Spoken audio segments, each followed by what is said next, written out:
Aquí está.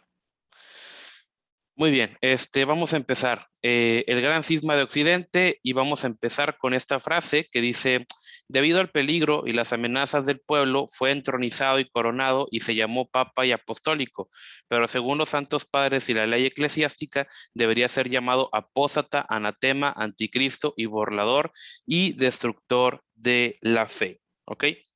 Bueno, vamos a orar, que no se nos olvide orar, muy importante, para arrancar la clase del día de hoy. Bueno, vamos a orar. Señor mío, te damos gracias por estar un domingo más, aunque sea virtualmente. Te pedimos que pues la información compartida aquí en esta mañana pues sea de bendición para todos y cada uno de nosotros, que seas tú quien mueva nuestros corazones y nuestros espíritus hacia toda verdad, hacia toda justicia, que seas tú, Señor, a su vez quien nos hable y que nos haga entender las verdades del pasado para no repetirlas en nuestro presente y mucho menos en el futuro. En el nombre de Jesús, amén. Muy bien. Miren, justamente el estudiar y el analizar la historia es un punto muy importante porque a partir de esto nosotros podemos entender y podemos llegar a aprender cuáles fueron los errores que se cometieron en el pasado para en su momento no caer en los mismos, ¿sí? Es muy importante que entendamos la historia y en muchos de los casos la historia es cíclica, ¿sí? La historia es cíclica en el sentido de que se repite, ¿sí? Entonces tenemos que entender justamente pues cuáles son los problemas que estamos viendo para pues a partir de ahí no replicarlos, ¿verdad? Y bueno, miren, vamos a empezar con justamente el tema del famoso tema del contexto, ¿verdad?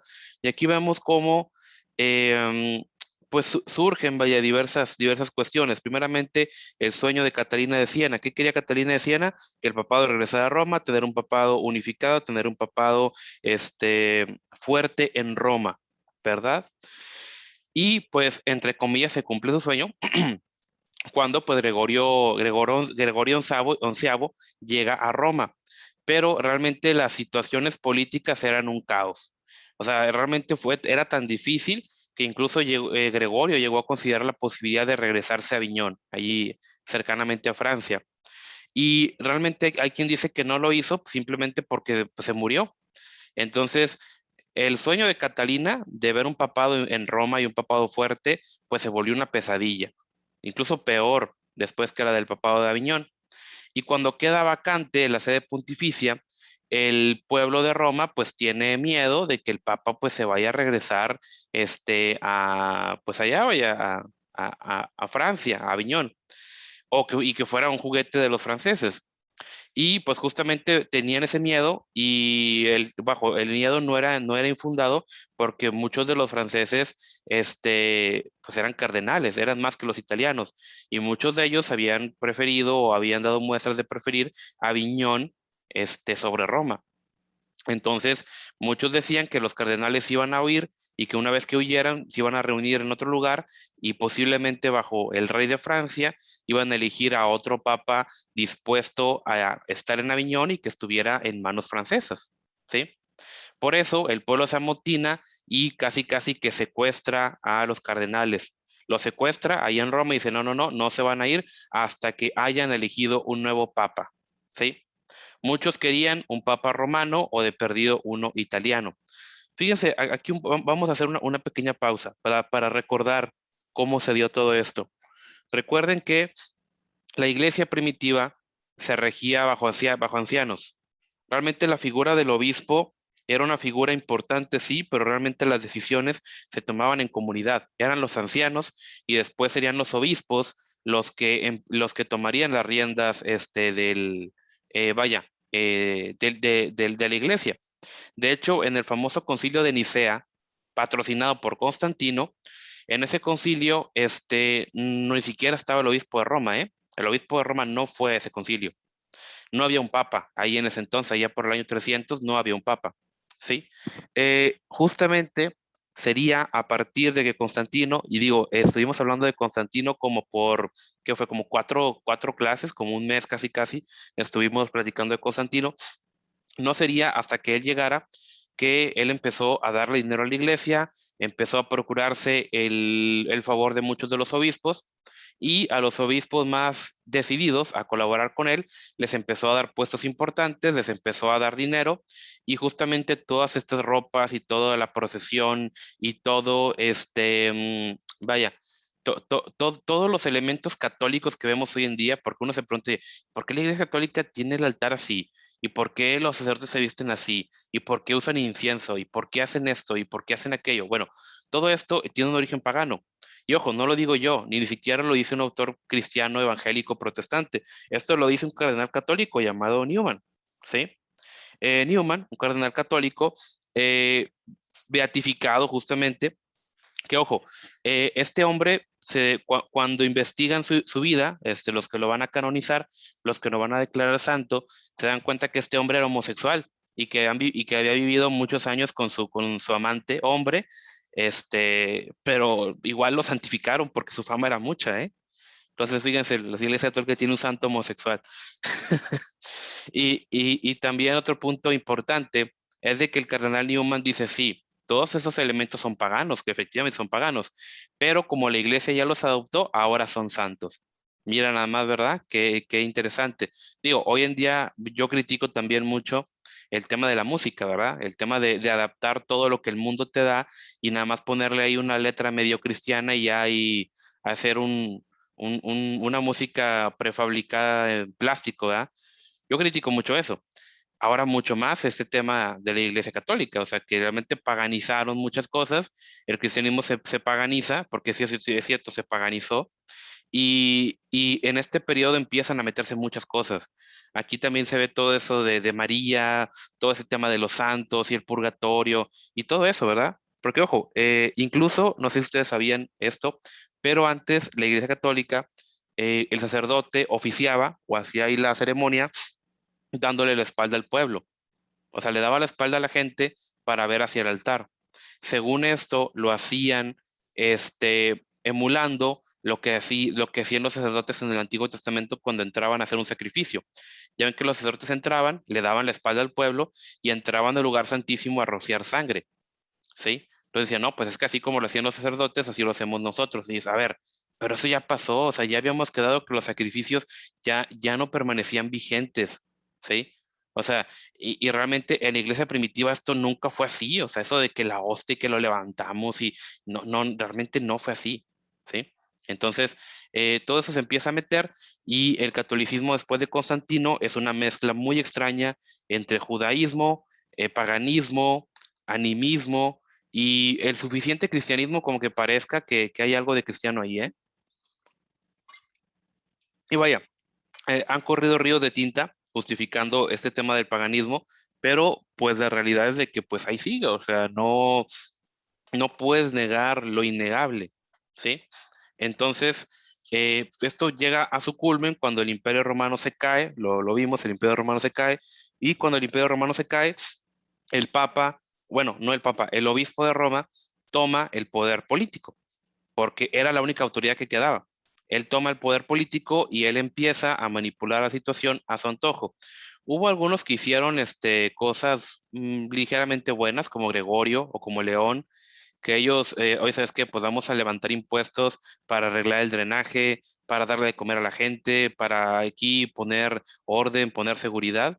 Hicieron cosas buenas, pero no, ellos pudieron parar todo este auge de fanatismo que había, pero no lo hicieron.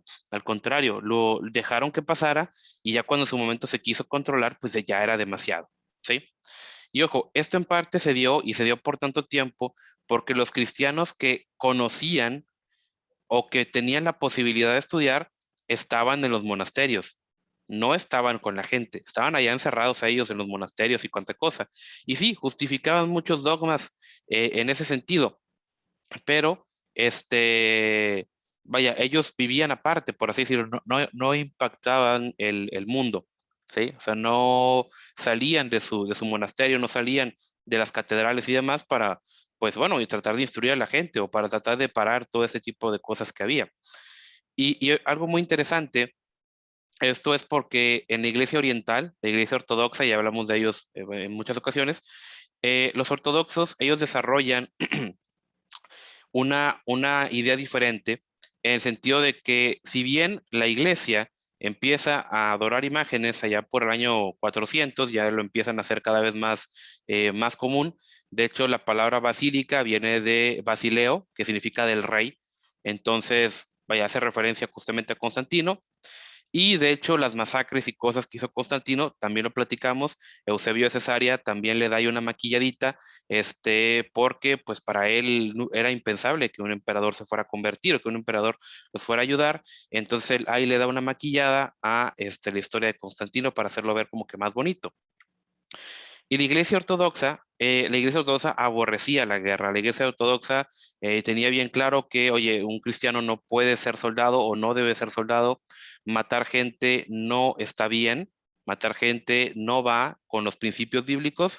Y el Imperio Bizantino, eso no lo platicamos, pero el Imperio Bizantino desarrolló un sistema muy especial y muy único para evitar la guerra. Tenían un sistema para evitar la guerra con sus vecinos, un sistema diplomático muy bueno, muy avanzado para su tiempo, que realmente trataba de generar o tratar de estar en paz con sus vecinos para no incurrir en guerra, porque ellos tienen bien en claro que un cristiano no debería andar matando gente, ¿sí? En la Iglesia Occidental pasa completamente lo contrario. Justamente mucha gente cree que las matanzas empezaron allá en el año, ¿cómo se dice?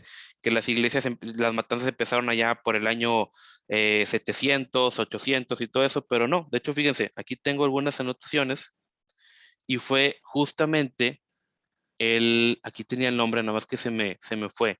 A ver, igual déjenme lo muevo para acá. Aquí tenía el nombre del primer mártir que se muere, bueno, lo matan, por hereje, y fue, a ver, permítanme, ahí está, fue en el año 385, fue en el año 385, fíjense, en el año 385, o sea, realmente bien poquito tiempo, ¿sí?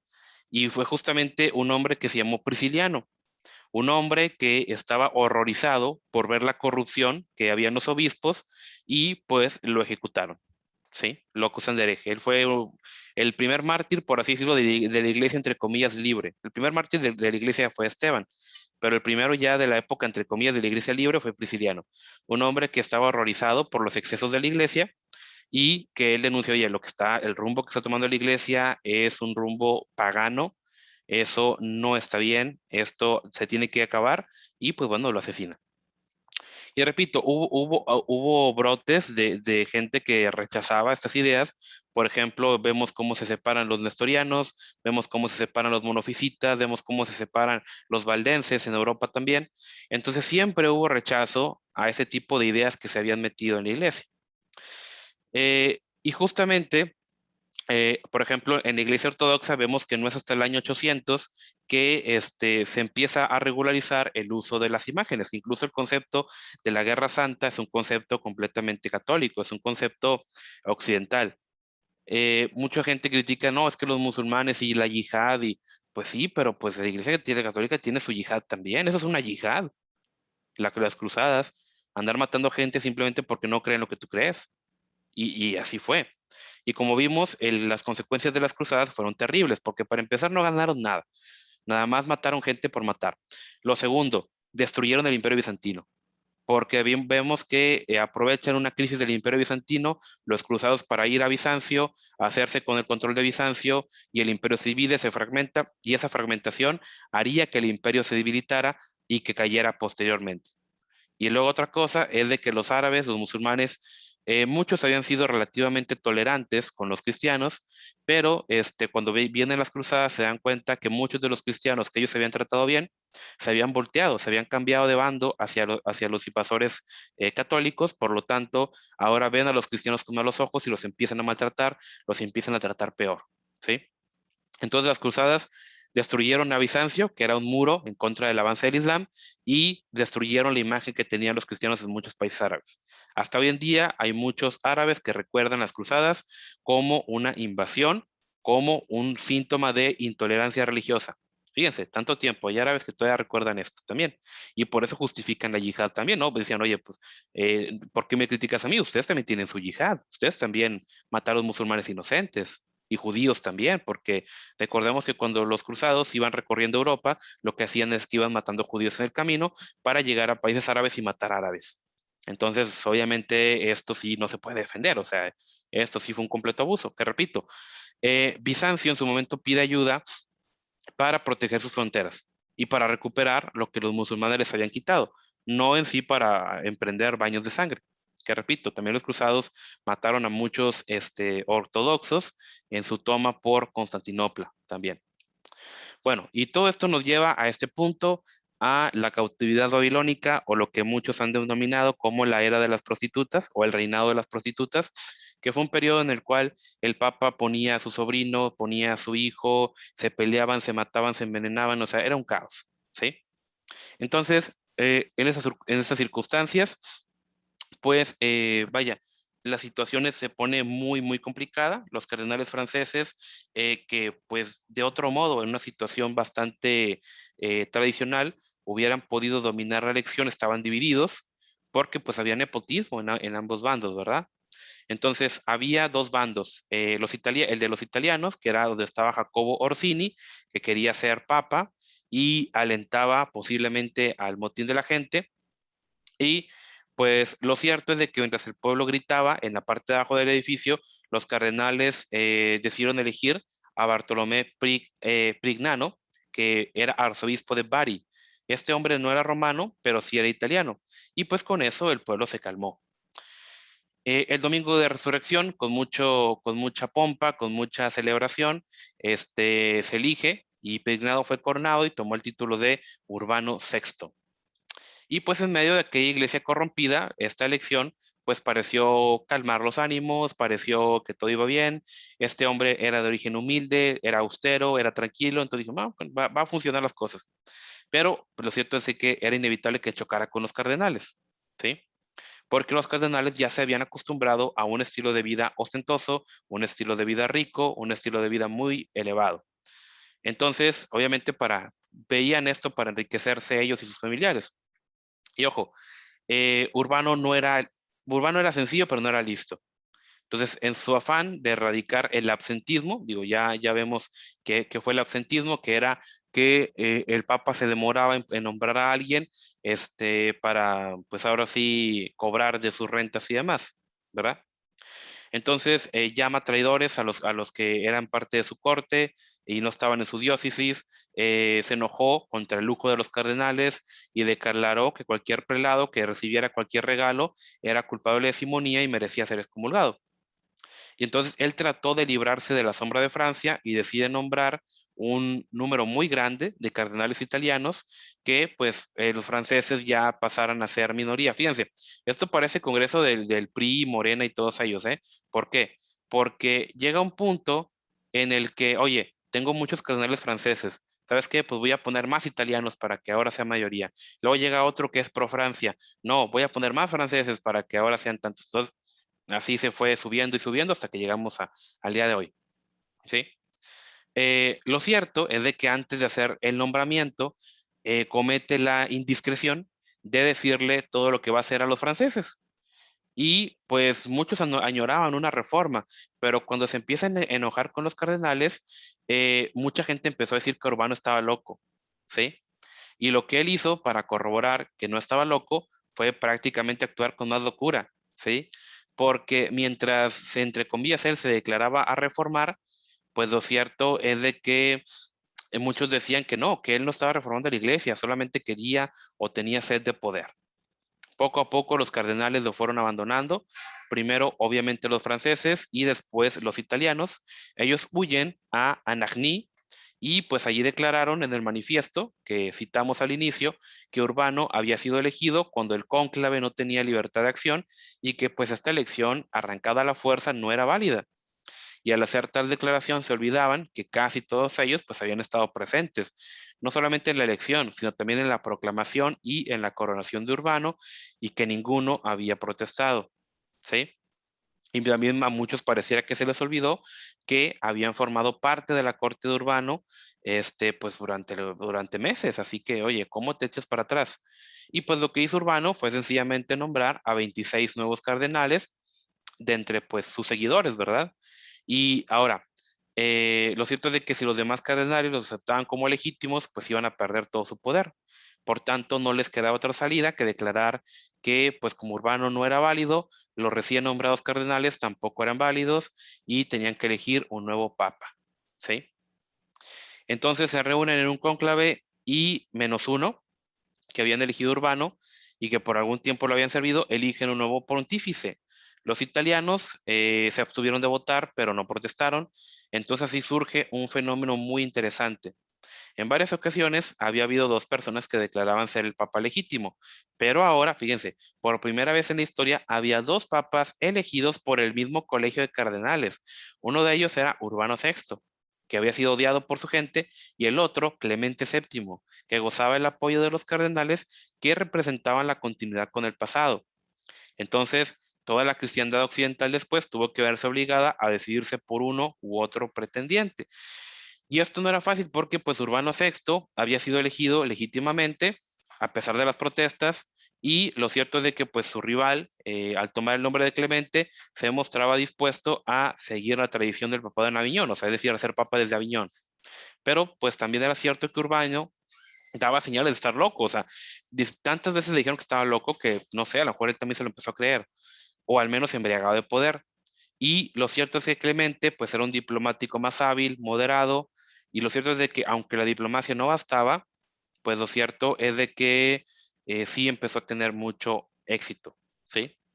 Ahora, tan pronto como fue electo, pues Clemente trata de adueñarse de Roma, se hace fuerte en el castillo de San Angelo, y a la postre pues fue derrotado por las tropas de Urbano y se ve obligado a retirarse de Italia y a establecerse, adivinen dónde, en Aviñón. El resultado fue que a partir de entonces hubo dos papas, uno en Roma y otro en Aviñón, y cada uno empezaba a enviar a su gente a Europa a tratar de convencerlos. Y como era de esperarse, Francia optó por el Papa de Aviñón y pues esta decisión le sigue Escocia, su vieja aliada, y por el lado de Inglaterra sigue el curso opuesto, ¿sí? Y pues bueno, también estaba Escandinavia, Flandes, Hungría, Polonia, que se declaran a favor de Urbano, y en Alemania el emperador hace lo mismo porque pues era aliado de Inglaterra contra Francia. Pero pues muchos de sus nobles y obispos independientes se oponen a esa decisión y empiezan a vacilar a quién seguir. Por ejemplo, Portugal cambió de parecer varias veces, Castilla y Aragón al principio estaban con Urbano, después se fueron por el de Aviñón, gracias a la hábil política del cardenal Pedro de Luna, y pues en Italia cada príncipe o ciudad elige su propio papa. El reinado de Nápoles también cambia de papa constantemente.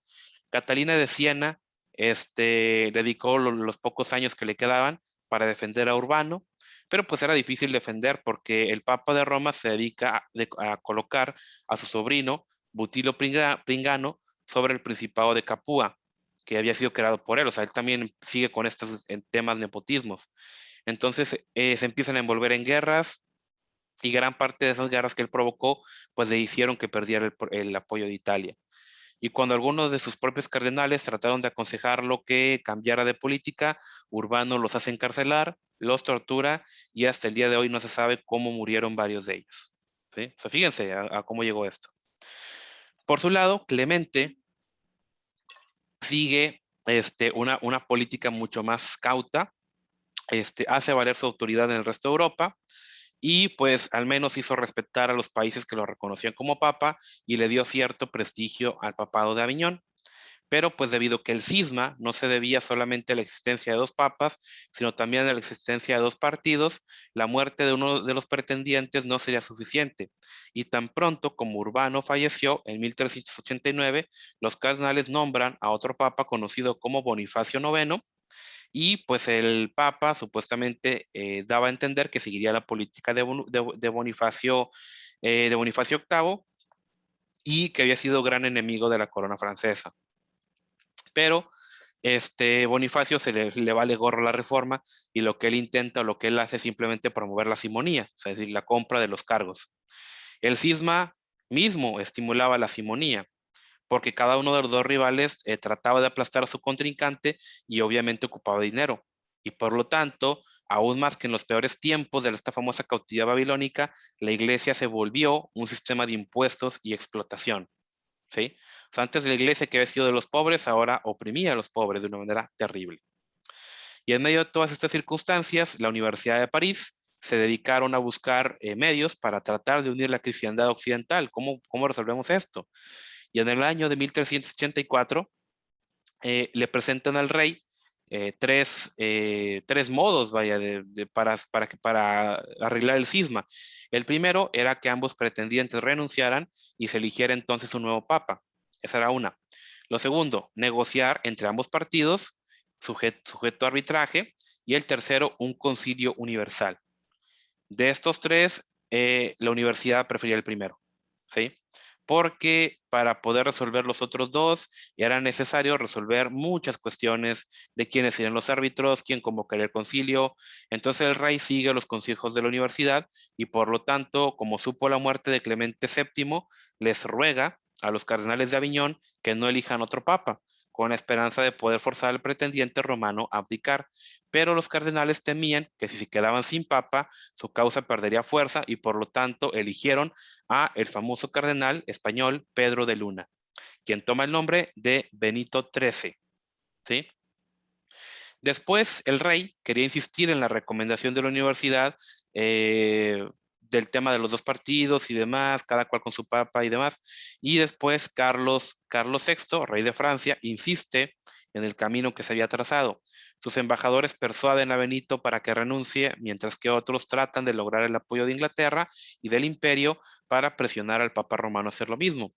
Pero el papa de Aviñón, Pedro de Luna, se niega a abdicar. Entonces, la Iglesia de Francia, reunida en concilio solemne, le retiró la obediencia y poco después, adivinen que las tropas de Carlos sitian Aviñón y trata de obligar a Pedro de Luna a renunciar, pero el Papa se muestra firme. Y aunque sus cardenales lo abandonaron, se hizo fuerte en Aviñón y allí resistió el cerco francés hasta que huyó disfrazado. Ser obstinado rindió frutos porque pronto cambiaron las circunstancias políticas y Francia vuelve a declararse partidaria suya, ¿sí? Ahora, otros elementos mostraban claramente que la cristiandad estaba cansada del cisma. O sea, si los dos papas no daban señales de resolver la cuestión, había que resolverlos por ellos. Fue esto lo que movió a Benito XIII a entablar conversaciones con su rival de Roma. Su propósito no era ceder ni renunciar, sino ganar tiempo mientras se preparaba para aplastar a su contrincante y obligar entonces a Europa pues a aceptar el hecho que él era el verdadero papa. Sus embajadores van con Bonifacio y después con el sucesor de este, que sería Inocencio VII. O sea, esto duró muchos años, ¿eh? Pero pues a la muerte de Inocencio, el partido romano toma la iniciativa y el nuevo papa, Gregorio XII, declaró ser elegido, que estaba dispuesto a abdicar si Benito hacía lo mismo. Esto fuerza al Papa de Aviñón a actuar, pues de no hacerlo se le culparía a él por la continuación del cisma y perdería el apoyo que tenía de Francia y otros países.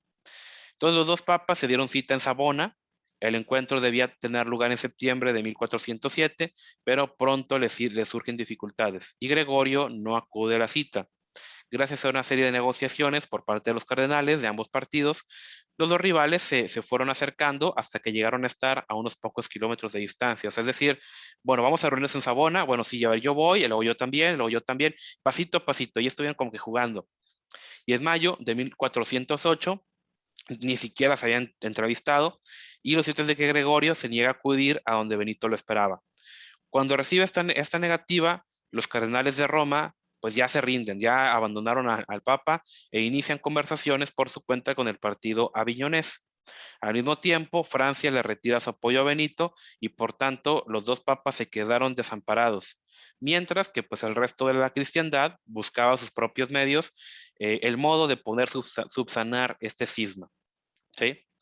Y aquí es donde el movimiento conciliar, que había venido dándose desde hace mucho tiempo, pues toma su lugar protagónico. ¿Qué sería qué sería este movimiento conciliar? Bueno, este movimiento conciliar justamente tenía el objetivo de que la iglesia no debía estar regida solamente por un papa.